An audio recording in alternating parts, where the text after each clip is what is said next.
Assalamualaikum warahmatullahi wabarakatuh. Salam sejahtera untuk kita semua. Perkenalkan, saya Sulfitri Husain, SIP MA, dosen program studi Ilmu Pemerintahan, Fakultas Ilmu Sosial dan Ilmu Politik Universitas Tadulako. Basic keilmuan saya dalam proses pembelajaran adalah ilmu hubungan internasional. Pada saat ini, saya akan menjelaskan teknik atau metode pembelajaran pada mata kuliah pengantar ilmu hubungan internasional dengan bobot 3 SKS. Adapun topik yang saya sampaikan adalah aktor-aktor dalam hubungan internasional dengan menggunakan metode pembelajaran SCL, Student Centered Learning, dan DIE, Delivery, Interaktif, dan Assessment, yang mana pembelajaran tersebut terpusat pada mahasiswa, di mana saya memberikan pengantar, pengarahan, dan di sela ataupun di akhir pertemuan memberikan penguatan terhadap materi. Selebihnya, mahasiswa yang harus lebih interaktif dalam berdiskusi, tanya jawab, dan menyelesaikan case study yang diberikan. Adapun komponen dari metode DIE antara lain komponen delivery dapat dilakukan dengan penyampaian buku wajib yang menggunakan buku referensi pengantar ilmu hubungan internasional karangan Robert Jackson dan buku isu-isu global kontemporer karangan Prof. Budi Gunarno, serta buku pendukung lainnya. Bahan tayang berupa PowerPoint dan video pembelajaran yang tentunya terkait dengan pokok pembahasan. Komponen selanjutnya adalah komponen interaktif. Ini dilakukan dua arah. Di awal pertemuan saya memberikan materi dengan menyelipkan clue pertanyaan agar mahasiswa termotivasi untuk aktif yang biasanya akan berkembang seiring berjalannya proses pembelajaran sehingga ada interaksi dari mahasiswa.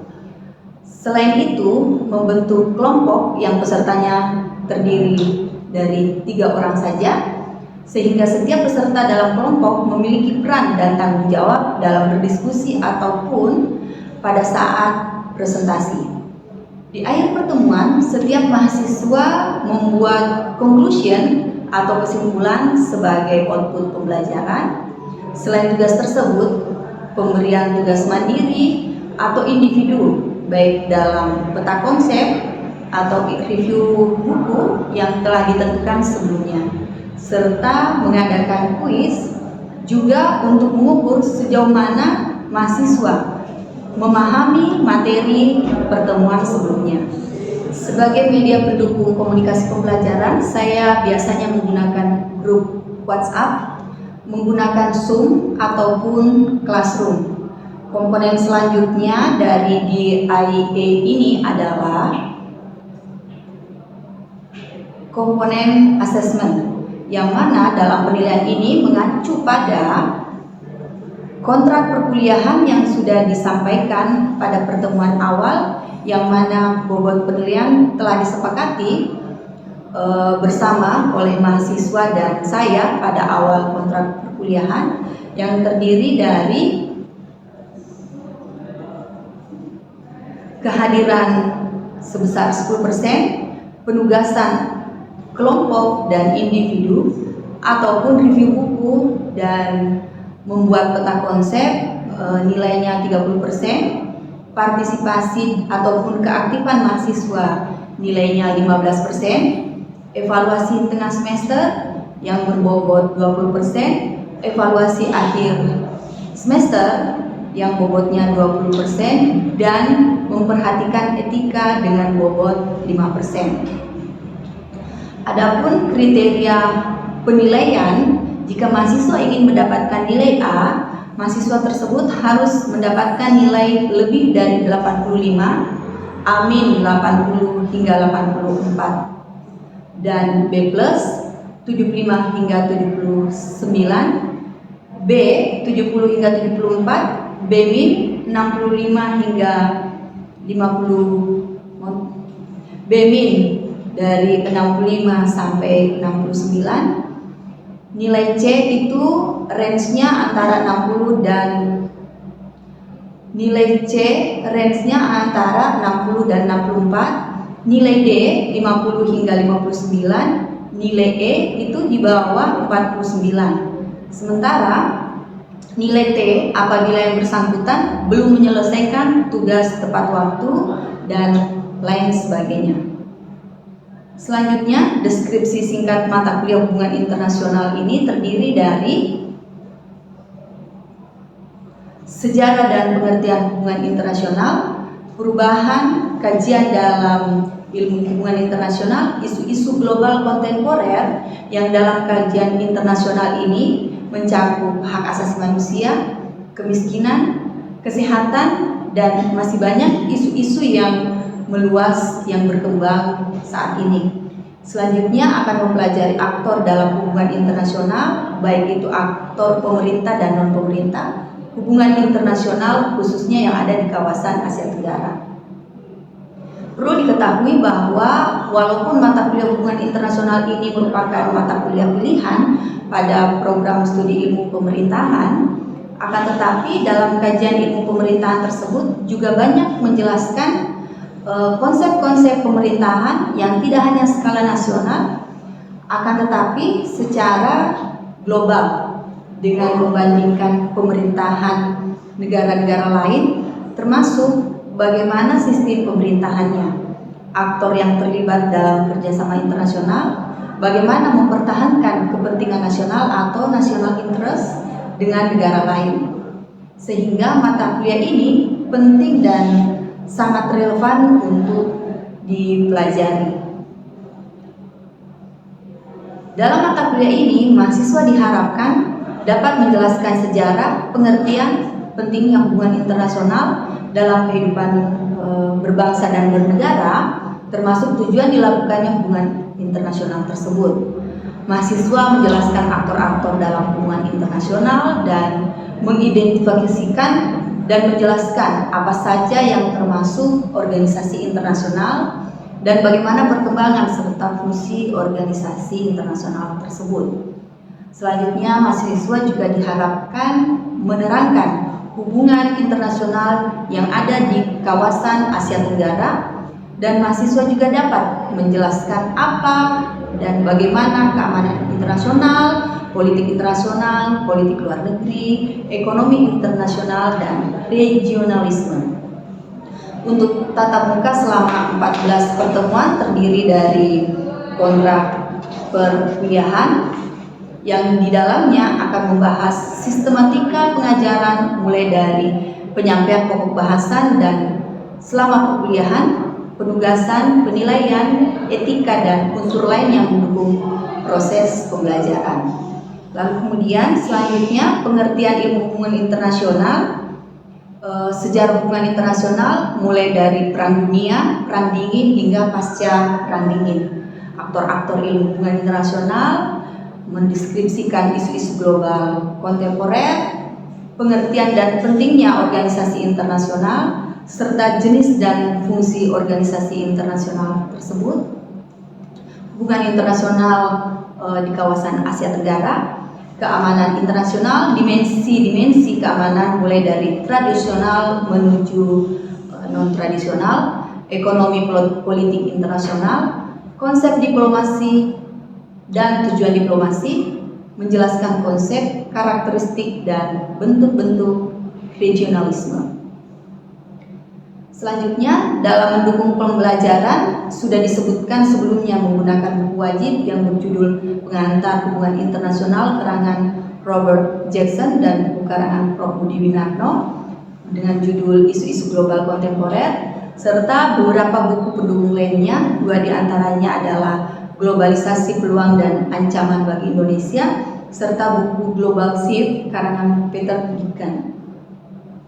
Selanjutnya akan saya tampilkan cuplikan proses pembelajaran mata kuliah hubungan internasional dengan pokok bahasan aktor dalam hubungan internasional. Selamat menyaksikan. Terima kasih.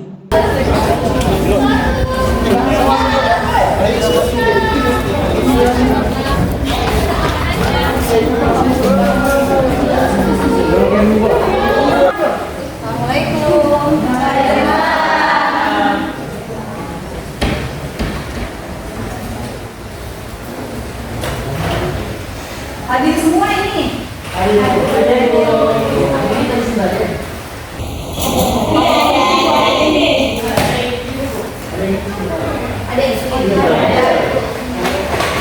warahmatullahi wabarakatuh. Waalaikumsalam warahmatullahi wabarakatuh. Dan selamat sore. Sore. Masih kuat menerima materi? Masih. Sehat semua? Alhamdulillah. Baik, hari ini kita masuk pada pertemuan 3 atau 4? 3 ya? 3. Untuk hari ini kita akan membahas terkait aktor di dalam hubungan internasional. Nah, namun sebelumnya saya ingin menanyakan kepada Anda terkait pertemuan kemarin. Ada yang masih ingat? Masih. Siapa? Konsep hubungan internasional. Oke, baik, konsep hubungan internasional. Ada yang paham apa itu hubungan internasional? Hubungan internasional adalah hubungan antar bangsa, antar negara, yang satu dan yang lain. Oke, bagus. Ada yang tambahkan? Satu lagi. Basis barangkali? Saya sedikit kok. Kalau tadi membahas mengenai aktor hubungan internasional, itu merupakan bisa termasuk dalam adanya itu hubungan antara negara satu dengan negara lain. Oke, baik. Ini ya, aktor dalam hubungan internasional. Ada negara, non negara, state actor.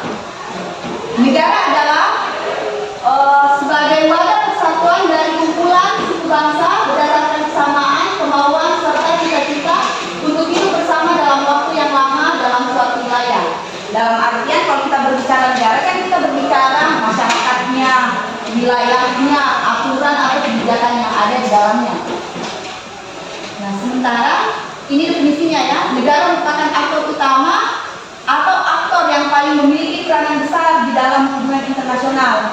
Karena itu tadi yang saya katakan, kenapa dia memiliki peranan yang sangat besar? Karena aktor negara itu memiliki power, memiliki kebijakan, kekuasaan, memiliki aturan tertinggi. Ya. Selanjutnya, pemerintah suatu negara merupakan aktor tertinggi di dalam negaranya dan tidak dapat dicampuri oleh entitas dari luar. Dalam artian, tidak bisa dicampuri oleh entitas dari luar, itu maksudnya bahwa suatu negara itu tidak boleh dicampuri oleh negara lain karena memiliki otoritas. Jadi ketika ada campur tangan, itu negara berhak menolak atau bahkan negara bisa melakukan perang yang kalau perkembangan di dalam kajian hubungan internasional itu nanti ada yang namanya diplomasi. Diplomasi itu sebenarnya ada soft diplomasi. Diplomasi sebenarnya itu bagaimana melakukan hubungan antara negara yang satu dengan negara yang lain. Lalu kemudian diplomasi itu adalah bagaimana misalnya ketika misalnya ada yang dibutuhkan oleh negara Indonesia, lalu kemudian bisa berkonsultasi atau bisa bermitra dengan negara lain. Nah, itu namanya soft diplomasi, melalui hubungan saling mengunjungi Presiden Indonesia mengunjungi barangkali Jepang, begitupun sebaliknya itu tataran soft diplomasi. Tetapi kalau sudah perang itu hard diplomasi. Jadi perang itu kalau di dalam hubungan internasional sudah hard diplomasi. Ya. Baik, nah selanjutnya ini adalah non-state actor. Setelah ini nanti kalian akan membuat kelompok kecil minimal 3 orang. Satu kelompok 3 orang untuk berdiskusi ya. Ini adalah aktor negara dan aktor non negara. Aktor negara itu adalah ini ya, lembaga resmi yang ada di suatu negara. Sedangkan aktor non-negara itu adalah lembaga yang boleh dikatakan tidak melibatkan pemerintah ataupun melibatkan pemerintah. Non-government organization. Ada yang bisa memberikan contohnya? Kan kalau negara itu sudah jelas. Negara adalah pemerintah yang memiliki aturan, kebijakan, yang memiliki power yang ada di suatu negara. Non-negara ini contohnya, ada yang bisa memberikan contohnya? Tidak apa salah ya? Ibu, Iya. mungkin itu seperti brand-brand ternama Bu, kayak misalnya Adidas, gitu. Oke. Aktor yang mengarahnya ke perdagangan. Ya. Ya. Anda itu di dalam hubungan internasional, mahasiswa itu bisa sebagai aktor. Bisa sebagai aktor internasional. Karena di dalam hubungan internasional nantinya itu akan dibahas politik internasional, hubungan internasional, yang mana ketika misalnya kita melakukan interaksi dengan negara luar, itu tidak mesti pemerintah yang harus terlibat. Boleh mahasiswa. Dalam hal apa? Dalam hal proses pertukaran pelajar. Kira-kira seperti itu. Saya suruh untuk memetakan yang negara ini. Nah, tetapi tidak mengapa ya, Anda menjelaskan ulang. Aktor negara itu contohnya siapa? Presiden, Presiden.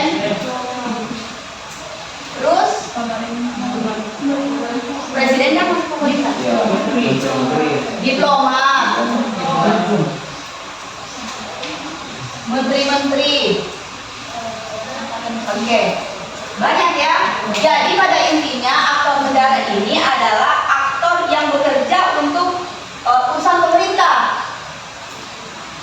Yang ditugaskan, mereka yang ditugaskan oleh pemerintah untuk bekerja atau mewakili Indonesia di luar sana, di luar negeri. Nah ini tadi duta-duta, diplomat, menteri-menteri melakukan urusan kerja seperti itu ya. Nah, kita fokus di non negara. Silakan. Kelompok ini menjelaskan contoh aktor non negara tadi pemetaannya. Iya. Baik, saya ingin menjelaskan pemetaan aktor non negara, organisasi antar negara. Baik, itu adalah organisasi yang melibatkan banyak negara dalam sebuah wadah. Seperti contohnya itu ASEAN. Kenapa ASEAN? Karena ASEAN itu menampung banyak negara di dalam sebuah wadah itu. Karena melibatkan hubungan kerjasama, melibatkan banyak hal seperti itu. Yang mana disebut multinational corporation. Ya, jadi Anda petakan dan dengan menjawab itu siapa mereka, apa tugasnya, kira-kira seperti itu. Apa yang mereka lakukan. Jadi Anda silakan sekarang membuat kelompok kecil. Satu kelompok 3 atau 4 orang, silakan. Jadi silakan menggunakan teknologi yang Anda miliki untuk mencari pemetaan aktor non negara tersebut.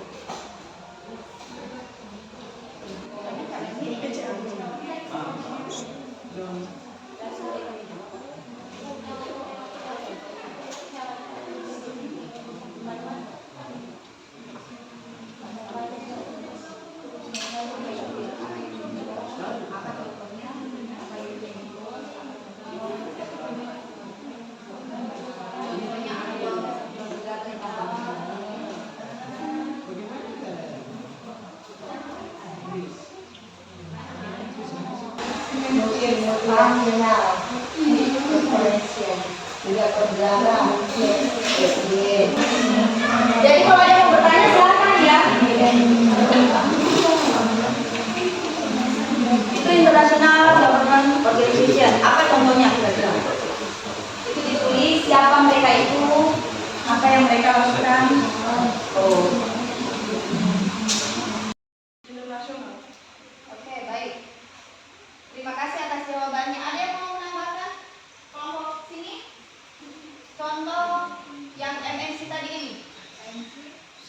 Contoh aktor non negara yang dari multinational corporation atau MNC. Yang pertama ada Samsung, McDonald, Apple, Toshiba, LG, KFC, dan Toyota. Oke, berarti termasuk tadi brand-brand yang Anda sebutkan di awal perkuliahan ya. Jadi masuk di multinational corporation, melakukan perdagangan. Oke, baik, terima kasih. Yang di sini? Internasional, tugas Yemin, divisi, dan aliansi daerah. Memiliki pikiran besar dalam melakukan pendidikan internasional dan membentuk individu tersebut. Dia masuk di mana itu? Untuk Aktor non negara. Oke, baik. Oke, baik. Berarti Anda sudah paham ya. Jadi Anda harus membedakan aktor negara dan non negara di dalam hubungan internasional. Ya. Jadi kedua aktor ini sangat berperan penting di dalam hubungan internasional.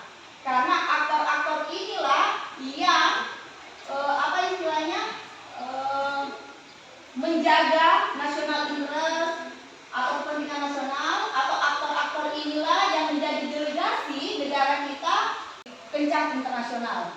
Ya, oke, baik. Beri aplaus dulu atas diskusi Anda.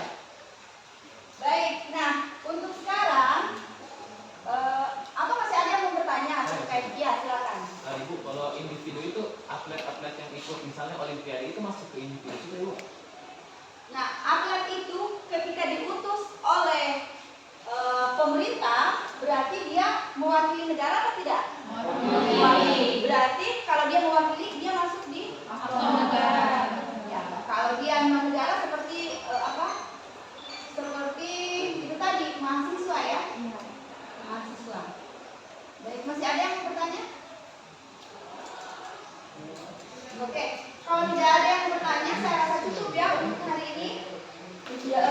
Sebelum saya akhiri, jadi sebagai output perkuliahan ini Anda membuat conclusion atau kesimpulan dari materi yang Anda dapatkan hari ini, baik itu materi yang saya sampaikan ataupun diskusi Anda tadi. Nah, kalau tidak ada yang bertanya, untuk pertemuan minggu depan kita akan belajar terkait isu-isu global kontemporer, ya. Jadi Anda membaca bukunya isu-isu global kontemporer karangan Prof. Budi Winarno, itu kan buku wajibnya kita ya.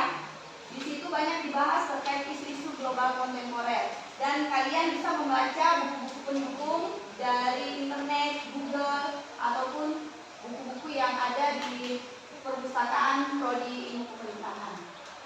Baik, saya rasa cukup untuk hari ini.